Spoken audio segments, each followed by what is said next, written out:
నమస్తే BCN news కి స్వాగతం। నా పేరు నీలిమ। ముందుగా ముఖ్యాంశాలు।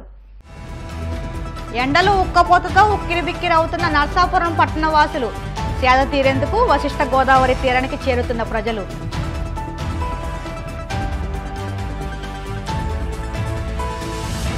కాకినాడలో జూలై 11 నుంచి 14వ తేదీ వరకు నాటక పోటీలు, కళలను ప్రోత్సహించడమే మా లక్ష్యమన్న అల్లూరి సీతారామరాజు నాటక కళా పరిషత్ సభ్యులు।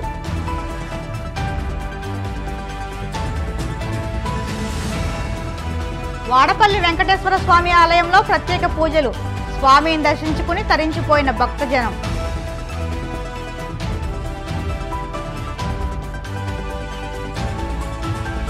సిఎస్ జవహర్ రెడ్డిపై బోండా ఉమా ఫైర్, వేల కోట్ల రూపాయలు విలువైన భూములు కాజేశారని ఆరోపణ। వశిష్ఠ గోదావరి తీరం అలసిపోయిన కష్టజీవులకు ఆహ్లాదాన్ని పంచుతుంది। మండుటెండలు ఉక్కిరిబిక్కిరి చేస్తున్న వేళ చల్లటి గాలులకు పట్టణవాసులు వశిష్ఠ తీరానికి చేరి సేద తీరుతున్నారు। పట్టణవాసులంతా గోదావరి తీరానికి చేరడంతో ఆ ప్రాంతమంతా సందడిగా కనిపిస్తుంది। మరోపక్క ఎన్నికల సందడి కూడా ముగియడంతో ఇప్పటి వరకు ఎన్నికల విధుల్లో బిజీగా ఉన్నవారు దొరికిన సమయాన్ని సద్వినియోగించుకునేలా విశ్రాంతిని తీసుకుంటున్నారు। సాయంత్రం అయితే ఉద్యోగ బాధితుల నుంచి ఇళ్లకు వచ్చిన వారు తమ కుటుంబాలను తీసుకుని గోదావరి తీరానికి చేరుతున్నారు। దీంతో సాయంత్రం అయితే చాలు వశిష్ఠ తీరం సందడిగా కనిపిస్తుంది। ఆహ్లాదకరమైన చల్లటి గాలులతో చిన్న పెద్ద సేద తీరుతున్నారు।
కాకినాడలోని అల్లూరి సీతారామరాజు నాటక కళా పరిషత్ ఆధ్వర్యంలో ఉభయ తెలుగు రాష్ట్రాల 24వ నాటకాల పోటీలను జూలై 11వ తేదీ నుంచి 14వ తేదీ వరకు నిర్వహించనున్నారు। దంటు కళాక్షేత్రంలో ఏర్పాటు చేసిన మీడియా సమావేశంలో అల్లూరి సీతారామరాజు నాటక కళా పరిషత్ అధ్యక్షులు కర్రి అచ్యుతరామిరెడ్డి, గౌరవ అధ్యక్షులు కర్రి బామిరెడ్డి, ప్రధాన కార్యదర్శి పంపన దయానంద బాబులు మాట్లాడుతూ కాకినాడ సూర్య కళా మందిరంలో ఈ పోటీలు నిర్వహించినట్టు తెలిపారు। ఈ ఆధునిక సమాజంలో నాటకాలకు ఆదరణ తగ్గుతుందని, ఆర్థిక పరిస్థితులు బాగా లేకపోయినప్పటికీ నాటక కళాకారులను ప్రోత్సహించాలనే ఉద్దేశంతో ఈ పోటీలు నిర్వహిస్తున్నామన్నారు। ఈ మీడియా సమావేశంలో కళా పరిషత్ ఉపాధ్యక్షులు మూర్తి, బాపిరాజు, బాలప్రకాష్ పాల్గొన్నారు। సీతారామరాజు స్మారక కళా వేదిక 40వ వార్షికోత్సవ వేడుకల్లో కాకినాడ నగరంలో 1999లో ప్రారంభించినటువంటి ప్రప్రథమ నాటక కళా పరిషత్ అల్లూరి సీతారామరాజు నాటక కళా పరిషత్ 23 సంవత్సరాలు పూర్తి చేసుకుని 24వ నాటక కళా పరిషత్ జూలై 11, 12, 13, 14 తేదీల్లో కాకినాడ సూర్య కళామందిరంలో నిర్వహిస్తున్నాం। చాలా ప్రతిష్టాత్మకంగా ఈ పరిషత్తు కొన్నేళ్లుగా జరుగుతుంది। దాని మీదే ఈ రోజున పాలక మండలి సభ్యులందరూ కూర్చుని చర్చించుకున్నాం। ఇంకా ప్రతిష్టాత్మకంగా, ఇంకా అద్భుతంగా చేయాలని, మంచి కార్యక్రమాలు చూపించాలనే ఉద్దేశంతో ముఖ్యంగా దీనికి గౌరవ అధ్యక్షులు అందరూ చెప్పేది ఆర్థికంగా సహకారాలు మేము ఎవరిని అడుగుతలేదు, చాలా తక్కువ। ప్రేక్షకులు కరువు అవుతున్నారు। మన ఓన్లీ ఈ ఇబ్బంది టౌన్స్లోనే జరుగుతుంది తప్ప పల్లెటూరులో పరిషత్తులు జరుగుతున్నాయి, కొన్ని వేల మంది అటెండ్ అవుతున్నారు। ఆ లోపం ఏమిటో మాకు అర్థమవుతలేదు। ఇక్కడ ప్రేక్షకులు కొరత ఉంది। ప్రేక్షకులు వచ్చి నిండుగా వచ్చారనుకోండి, అంతకంటే మాకు ఆర్థిక సహాయం ఏం అవసరం లేదు, మాకు అదే కానుక। మాకు అన్ని విధాలుగా కూడా మీడియా మిత్రులు చాలా కాలం నుంచి అన్ని విధాలుగా కూడా వారి యొక్క సహాయ సహకారాలు అందజేస్తున్నారు। ఈ యొక్క మెసేజ్ని అన్ని విధాలుగా కూడా ఫోకస్ చేసి ఆ కార్యక్రమాలు జయప్రదం చేస్తే మీ సహకారం వెళ్ళలేనిది, అమూల్యమైనది కూడానండి మేము అర్థించేది। అంటే ఈ కార్యక్రమం ప్రత్యేకంగా లాస్ట్ ఇయర్ అల్లూరి సీతారామరాజు నాటక కళా పరిషత్ ప్రతి ఏడాది కూడా సంస్థ పెద్దలు వారి పేరుని కళావేదిక ఏర్పాటు చేసి మేము చేస్తున్నాం.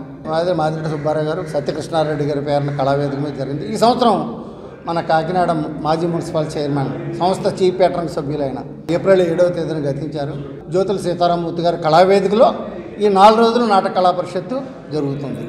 ఇప్పుడు ఈ రోజు నుంచి మేము ఏంటంటే ఇంకా కార్యక్రమాల్లోకి అడుగు పెట్టలేదు. నాటికల ఎంపిక, ఏకపాత్రమణయ పోటీలు, అలాగే ఇలాగా స్వరాభిషేకం స్టార్టింగ్తో మనం ప్రతి రోజున ఏదో కార్యక్రమం పగలు ఉంటుంది. రాత్రులు మాత్రం మనం ప్రకటించిన టైంకి నాటక ప్రదర్శన జరుగుతాయి. దీని గురించి కూడా పెద్ద పెద్ద వాళ్ళందరినీ కూడా ఈ సంవత్సరం ఆహ్వానించడానికి మేము ప్రణాళికలు వేస్తున్నాం. ఏదైనప్పటికీ ఆర్థిక పరిస్థితులు ఇవన్నీ కూడా మేము చూసుకునే చేస్తున్నాం ప్రతి ఏడాది కూడా.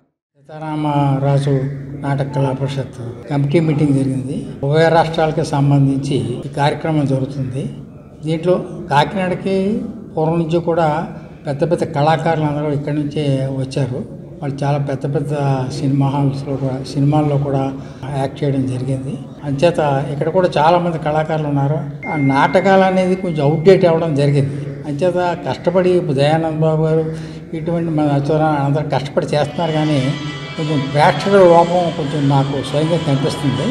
అంటే ఇది ఎంతో ఉన్నతమైన విద్య. ఇది ఈ నాటకం అంటే మామూలుగా ఏదో ఆషామాషిగా వేసేయడం కాదు. ఎంతో ఆ తర్ఫీదు పొంది ఎంతో ఒక శిక్షణ ఉంటే కానీ జరిగే కార్యక్రమం కాదు. అటువంటి కార్యక్రమాన్ని ఇంకా గొప్పగా కూడా నిర్వర్తించడానికి ప్రెసిడెంట్ గారు, సెక్రటరీ గారు, అందరు ఇతర సభ్యులందరూ కూడా చాలా కష్టపడి చేస్తున్నారు.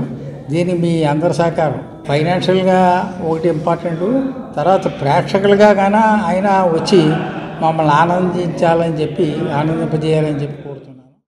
కోనసీమ తిరుమలగా వర్ధిల్లుతున్న వాడపల్లి శ్రీ వెంకటేశ్వర స్వామి ఆలయంలో సోమవారం ప్రత్యేక పూజలు నిర్వహించారు. వెంకటేశ్వర స్వామికి మంగళ వాయిద్యాల నడుమ శ్రీ స్వామి అమ్మవార్లకు మేల్కొల్పు సేవ నిర్వహించిన అనంతరం స్వామికి ఐశ్వర్యలక్ష్మి హోమాన్ని జరిపించారు. శ్రీ స్వామివారి అమ్మవార్ల వసంత మండపంలో అష్టోత్తర పూజలను అర్చకులు నిర్వహించగా ప్రత్యేక అలంకరణలో ఉన్న స్వామిని దర్శించుకుని భక్తులు తరించిపోయారు. ఈ మేరకు ఆలయ చైర్మన్ రుద్రరాజు రమేష్ రాజు, ఆలయ కార్యనిర్వహణాధికారి భక్తుల కోసం ప్రత్యేక ఏర్పాట్లు చేశారు. సీఎం జగన్ ఆయన బంధువుల అండతో బాగాపురం మండలంలో సిఎస్ జవహర్ రెడ్డి 2,000 కోట్ల రూపాయలు విలువైన భూములు దోచేశారని తెలుగుదేశం నేత బోండా ఉమ ఆరోపించారు. దీనిపై కేంద్ర ఎన్నికల సంఘం సిట్ విచారణ జరిపించాలని డిమాండ్ చేశారు. జీవో 596 ద్వారా డీఫామ్ పట్టాలను కొట్టేసినట్లు ఆధారాలున్న సిఎస్ బుకాయిస్తున్నారని, పైగా అక్రమాలు బయటపెట్టిన వారిపై బెదిరింపులకు దిగుతున్నారని ఆగ్రహం వ్యక్తం చేశారు. భూదందాపై ఎన్నికల సంఘం జోక్యం చేసుకుని సిట్టింగ్ జడ్జితో విచారణ చేయించి జవహర్ రెడ్డిని సీఎస్ పదవి నుంచి తప్పించాలని డిమాండ్ చేశారు. ఎన్నికల సమయంలో అధికార దుర్వినియోగం తీరుపై ప్రధాన ఎన్నికల అధికారికి అనేకసార్లు ఫిర్యాదు చేసినా ఫలితం లేదని విమర్శించారు. సీఎస్ అక్రమాలపై ఢిల్లీలో కేంద్ర ఎన్నికల సంఘానికి ఫిర్యాదు చేసినట్లు బోండా ఉమ తెలిపారు. రాష్ట్రంలో ఎన్నికల కోడ్ అమల్లో ఉండగా విశాఖపట్నంలో, ఉత్తరాంధ్రలో పెద్ద ఎత్తున భూదోపిడీ జరిగింది. దానికి తాడేపల్లి చీఫ్ సెక్రటరీగా ఉన్నటువంటి జవహర్ రెడ్డి వీళ్ళ ప్రమేయం ఉందని స్పష్టంగా ఆధారాలతో సహా వార్తలు వస్తూ ఉన్నా సిఎస్ జవహర్ రెడ్డి ఆయన ఒక రాజకీయ నాయకుడిలా మాట్లాడుతూ ఉన్నాడు. ఒక చీఫ్ సెక్రటరీగా ఉన్న వ్యక్తి మీద తీవ్ర ఆరోపణలు, వేల కోట్ల రూపాయల భూములు, ఆయన కుమారుడు, తాడేపల్లిలోని కొంతమంది వైసీపీ పెద్దలు కలిపి ఈ భూదోపిడీ చేస్తే వచ్చిన ఆరోపణల మీద ఎంక్వైరీ చేయించుకోవాల్సినటువంటి చీఫ్ సెక్రటరీ జవహర్ రెడ్డి ఆరోపణలు చేసిన వ్యక్తుల మీద బ్లాక్ మెయిల్ చేసే విధంగా మాట్లాడుతూ ఉన్నాడు, సవాలు చేస్తూ ఉన్నాడు, బెదిరిస్తూ ఉన్నాడు నిజాలు వెలికి తీసినటువంటి వ్యక్తుల్ని. నేను అడుగుతా ఉన్నా జవహర్ రెడ్డి గారిని, మీ మీద వచ్చినటువంటి 596 జీవో, ఏ విధంగా ఆ జీవోను అడ్డుపెట్టి ఫామ్ డి పట్టాల్ని కొట్టేస్తా ఉన్నారో వివరంగా మీడియాలో వార్తలు వచ్చినప్పుడు దాని మీద మీరు ఎందుకు విచారణ జరపలేదు? ఎలక్షన్ కమిషన్ కూడా జవహర్ రెడ్డి ప్రవర్తన కానీ, ఎన్నికల సమయంలో ఆయన అధికార దుర్వినియోగం మీద కానీ అనేక సార్లు ఇప్పటికే కంప్లైంట్లు కూడా చేశాం తెలుగుదేశం పార్టీ నుంచి. కానీ ఈయన అధికార పార్టీకి ఒక తొత్తులాగా వ్యవహరిస్తూ ఈయన అధికార పార్టీ సీఎం పేషీ నుంచి సీఎం బంధువుల అండతో పెద్ద ఎత్తున భోగాపురం మండలంలో భూములు కుంభకోణం చేశారు. దీని మీద ఈరోజు ఢిల్లీలో తెలుగుదేశం పార్టీ కేంద్ర ఎన్నికల సంఘానికి ఫిర్యాదు చేస్తున్నాము. ఆల్రెడీ స్టేట్ ఎలక్షన్ కమిషనర్ గారికి ఇప్పటికే పలు దఫాలుగా ఫిర్యాదు చేశాం, కానీ ఎటువంటి చర్యలు తీసుకోలేదు. దాదాపు 2,000 కోట్ల రూపాయల భూముల్ని 596 జీవో నడ్డు పెట్టుకొని కుంభకోణం చేశారు. ఎన్నికల కోడ్ అమల్లోకి వచ్చినాక చీఫ్ సెక్రటరీ రహస్యంగా విశాఖ వెళ్లవలసిన అవసరం ఏంటి? వీటన్నిటి మీద ఎంక్వైరీ జరగాలి. ఎన్నికల అనంతరం రాష్ట్రం మొత్తం వైసీపీ చేస్తున్నటువంటి రౌడీజానికి అటు పల్నాడులో గాని, తిరుపతిలో గాని, తాడిపత్రి రాయలసీమలో గాని ఏ విధంగా గొడవలు జరిగినాయో మీడియా కోడే కూస్తా ఉంటే ఈయన సొంత పనులు చక్కబెట్టుకోవడానికి భోగాపురం వెళ్లి అక్కడ పేరుకి భోగాపురం ఎయిర్పోర్ట్ సందర్శించాడు కన్స్ట్రక్షన్ పర్యటన. ఎటువంటి సందర్భంలో మీరు ఏ పని చేస్తా ఉన్నారు? 5 ఏళ్లు మీకు భోగాపురం పనులు ప్రారంభించినటువంటి తెలుగుదేశం ప్రభుత్వంలో స్టార్ట్ చేసినట్టు భోగాపురం సందర్శించడానికి మీకు కుదరలా. రాష్ట్రంలో అనేక సమస్యలు ఉన్నటువంటి ఈ సందర్భంలో సిఎస్ జవహర్ రెడ్డిగా మాత్రం భూముల రిజిస్ట్రేషన్కి వెళ్ళాడు. 596 జీవో ఇచ్చారో ఆ జీవోని ఇచ్చిన తేదీ నుంచి ఇప్పటి వరకు రిజిస్ట్రేషన్ అయినటువంటి భూములు మొత్తం మీద సిట్టు విచారణ జరగాలి.